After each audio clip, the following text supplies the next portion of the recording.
संत तुकाराम महाराजांच्या पालखी सोहळ्यासाठी वारकरी देहूनगरीत। संत तुकाराम महाराजांचा 340वा पालखी प्रस्थान सोहळा। संत तुकाराम महाराजांचं मंदिर आकर्षक विविध फुलांनी सजलं।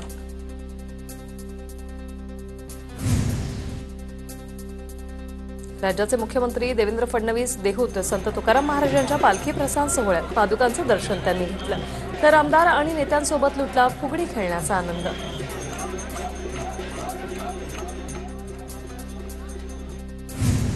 दिंड्या रोखल्याने वारकरी संतापले। 2 ते 3 तासापासून दिंडी मंदिराबाहेर थांबवल्याचा आरोप। इतक्या वर्षात कधी एवढा वेळ दिंडी रोखली नाही, वारकऱ्यांची तक्रार। तर काही जणांनी धक्काबुक्की झाल्याचा केला आरोप। मुख्यमंत्री देवेंद्र फडणवीस यांच्या हस्ते समूह शिल्प संत सृष्टीचं उद्घाटन। वडमुखवाडी थोरल्या पादुका आळंदी रोड येथे संत ज्ञानेश्वर महाराज आणि संत नामदेव महाराज भेटीचं साकारलं आहे शिल्प।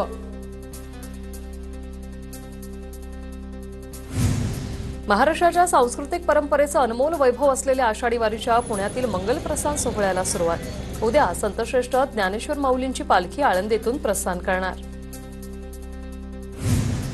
संत एकनाथ महाराजांचा पालखी प्रस्थान सोहळा। संत एकनाथ महाराजांच्या वाड्यातील मंदिरात भजन कीर्तन सेवा। हजारो वारकरी नाथ महाराज पालखी सोहळ्यात सहभागी।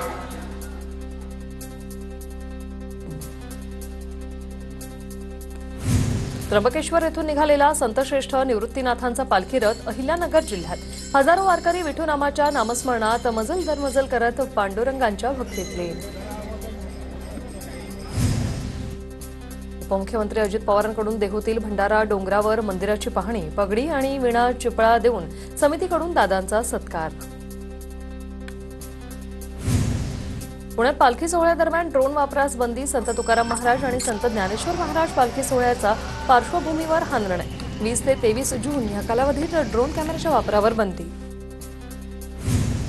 आषाढी वारीसाठी मध्य रेल्वेकडून तब्बल 80हून अधिक विशेष रेल्वे गाड्या धावणार। वारकऱ्यांसाठी 5 मदत केंद्र, वॉटरप्रूफ मंडप यासह विशेष रेल्वे अधिकारी 24 तास सेवा देणार। यंदाच्या आषाढी वारीत महाकुंभमेळ्याच्या धर्तीवर भाविकांना चंद्रभागेच्या पवित्र स्नानासाठी सुसज्ज आणि सुरक्षित व्यवस्था उपलब्ध। मधोमध भाविकांना नियोजनबद्ध पद्धतीने स्नानासाठी सोडलं जाणार।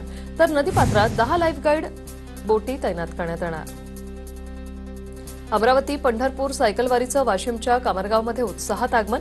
सायकलवारीमध्ये एकूण 38 सायकल स्वार सहभागी। पर्यावरण संवर्धनाचा संदेश देत सायकल स्वारांचं कामरगावमध्ये आगमन। सायकल स्वारांचं हळूहळू पंढरीकडे प्रस्थान सुरू। परभणीतल्या गंगाखेड मार्गे लहान मोठ्या पालख्यांचं पंढरपूरकडे प्रस्थान। टाळ मृदुंगाच्या गजरात पावले चालती पंढरीची वाट। पुण्यात पालखीला येणाऱ्या वारकऱ्यांसाठी 36 ठिकाणी आरोग्य पथकं। महापालिकेकडून वारकऱ्यांसाठी सोयी सुविधा। मान्सूनने महाराष्ट्र व्यापला। पुढील 2 दिवस कोकण गोव्याच्या काही भागात जोरदार, तर मध्य महाराष्ट्र, विदर्भ, मराठवाड्यात काही ठिकाणी मेघगर्जनेसह पावसाचा हवामान विभागाचा अंदाज। पालघर, पुणे, सातारा, रायगड, रत्नागिरी, सिंधुदुर्ग या भागात आज पावसाचा ऑरेंज अलर्ट। तर पुणे, ठाणे, नाशिक, संभाजीनगर, नागपूरला येलो अलर्ट। नाशिकच्या इगतपुरीमध्ये वादळी वाऱ्यासह जोरदार पाऊस। पुढील 2 ते 3 दिवस पावसाचा जोर कायम राहणार, हवामान विभागाचा अंदाज। सांगली जिल्ह्यात 2 दिवसांपासून पावसाची उघडीप। कृष्णा नदीची पाणी पातळी 15 फुटावर स्थिर। समाधानकारक पाऊस नसल्याने अमरावतीतील अनेक भागात अजूनही पेरणी खोळंबली। आतापर्यंत केवळ 11% पेरणी आटोपली। शेतकरी दमदार पावसाच्या प्रतीक्षेत। पुण्याच्या खेडमधील चासकमान धरणासमोरील पुलावर गोंधळ मांडला। पुलाला पडलेल्या भगदाडावर घातला बांबूचा मंडप। सूचना फलक लावण्याचा धरण प्रशासनाला विसर। भीमा नदीवरील पुलाला काही महिन्यांपूर्वी पडलेला भगदाड जैसे थे। सिंधुदुर्ग जिल्ह्यातील दोडामार्ग तालुक्यातील अंबडगाव येथील पर्यायी रस्ता पावसामुळे वाहून गेला। शाळेतील मुलं आणि ग्रामस्थांची मोठी गैरसोय। पुलाचं काम करणारा ठेकेदार आणि महिलांमध्ये काही काळासाठी तणाव। बीडमध्ये जिल्हाधिकाऱ्यांच्या हस्ते नाम फाउंडेशनच्या माध्यमातून झालेल्या कामाचं जलपूजन। दरम्यान जिल्हाधिकाऱ्यांनी मसाजोगमधील ग्रामस्थांशी संवाद साधत अडचणी जाणून घेतल्या। बारामतीच्या दौंडमध्ये मुसळधार पाऊस। ऊस लागवड लांबणीवर। उत्पादन घटण्याची शक्यता। ऊस लागवड जुलै अखेरीस किंवा ऑगस्टमध्ये सुरू होण्याची शक्यता। परभणी जिल्ह्यात पावसाची उघडी. पुढचे 3 दिवस मराठवाड्यात पावसाचा अंदाज. मात्र शेतकऱ्यांनी पेरणीसाठी घाई करू नये, कृषी विद्यापीठाच्या हवामान विभागाचं आवाहन. हिंगोलीत अनेक दिवसांपासून सुरू असलेल्या पावसाची 2 दिवसांपासून उघडीप. खोळंबलेल्या पेरणीच्या कामांना पुन्हा वेग. नागपुरात सरकारी धान्याचा काळा बाजार. 200 पोती तांदूळ जप्त. अन्नपुरवठा विभाग आणि पोलिसांची कारवाई. सोलापूर कृषी उत्पन्न बाजार समिती चिखलाचं साम्राज्य. बाजार समिती सुविधा नसल्यानं शेतकऱ्यांचा कांदा भिजला. शेतकऱ्यांचं आर्थिक नुकसान. बाजार समिती सुविधा उपलब्ध करून देण्याची मागणी. नांदेड जिल्ह्यात फळबागायतदाराला वादळी वारा आणि पावसाचा फटका. 4000 हेक्टरवर फळबागायतदारांचं नुकसान. केळी आणि पपईचं सर्वाधिक नुकसान. नागपुरातील हसनबाग परिसरात पाण्याची मुख्य पाईपलाईन फुटली. नागरिकांना पिण्याच्या पाण्याची टंचाई. मुख्य पाईपलाईन फुटल्याने हजारो लिटर पाण्याची नासाडी. रायगडच्या माणगावातील कचेरी रोड येथे रस्त्यावरील पाण्याला नागरिक हैराण. शासकीय कार्यालयाकडे जाताना नागरिकांना कसरत करावी लागते.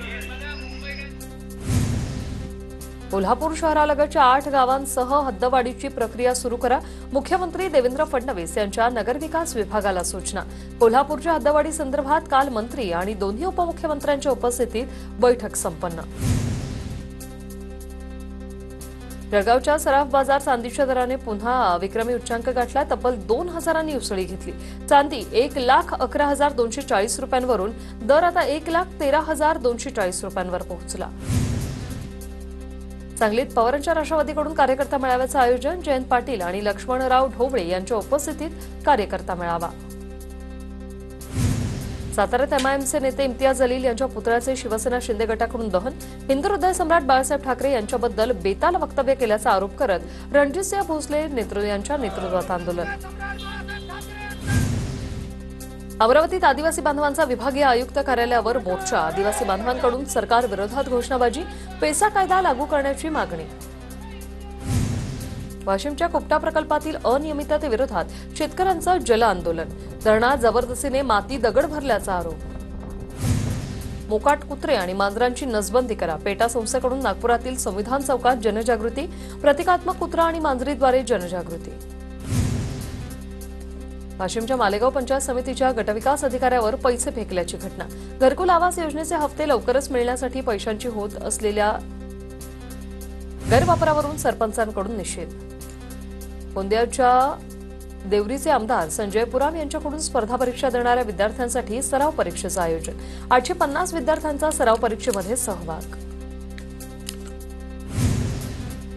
अकोल्याच्या बार्शी टाकळीत रेडवा आणि भेंडीमहाल सौर प्रकल्पातून 55,000 मेगावॅट वीज निर्मिती. 2,600 शेतकऱ्यांना दिवसा वीज मिळणार.